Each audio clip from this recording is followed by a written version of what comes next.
Have you ever wondered, where did cryptocurrency come from? Join today's class to learn a brief history of one of modern day's greatest inventions. So, if you're ready, let's get this lesson started.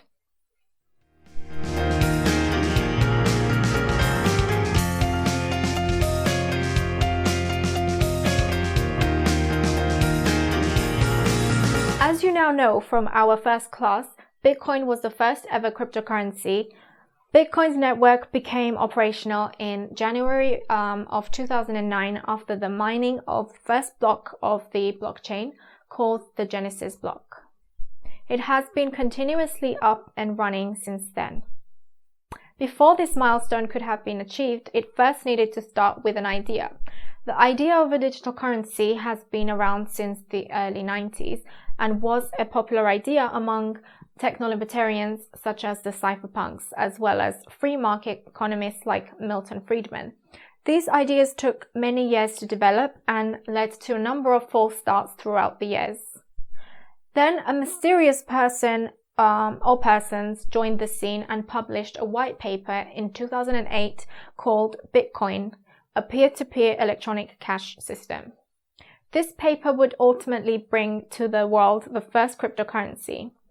The writer of the Bitcoin paper, white paper, called himself Satoshi Nakamoto, which in Japanese is the equivalent to a generic name like John Smith. It is speculated that Satoshi Nakamoto used a fake name to protect himself in the eventuality that he would be targeted by a government or thief or for attempting to create a free market for money. It is likely, given the extreme complexity of the topic, that the writer was not a single individual, but instead was a group of visionaries working together to create the idea. It is very common in the technology field to begin projects by first publishing a document called a white paper. White papers promote a new idea and explain how such an idea would be implemented. The Bitcoin white paper does just this and outlines in incredible detail the vision of Bitcoin and the Bitcoin blockchain. After publishing the white paper and sharing it on several mailing lists, it did not take long for Satoshi to create a movement around the idea. Developers and eventually economists from around the world began debating the merit of such a system. Not long after, they began building the network. This was done in an open source manner, which we will discuss more in a future lesson. The timing of the white paper could not have been at a more needed time.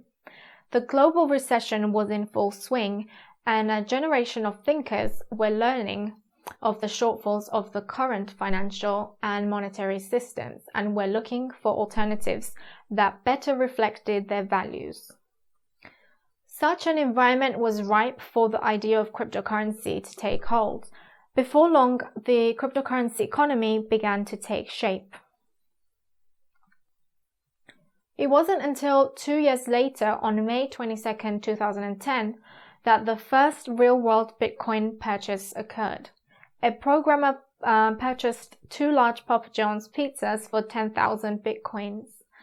This day is affectionately known as Bitcoin Pizza Day in the cryptocurrency economy.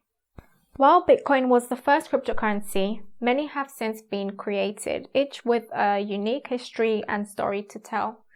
The other cryptocurrencies are generally referred to as altcoins because they are an alternative to Bitcoin. The most well-known of these are Ethereum, Litecoin, Monero, and Dash, to name a few. Here is the most important learning from today's lesson. When you are interested in a new cryptocurrency, it is vitally important that you spend the time to learn about it and see what people are saying.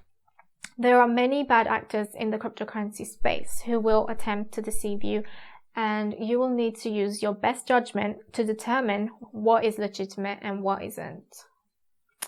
For this reason, it is highly recommended that you begin your research starting with a cryptocurrency's white paper.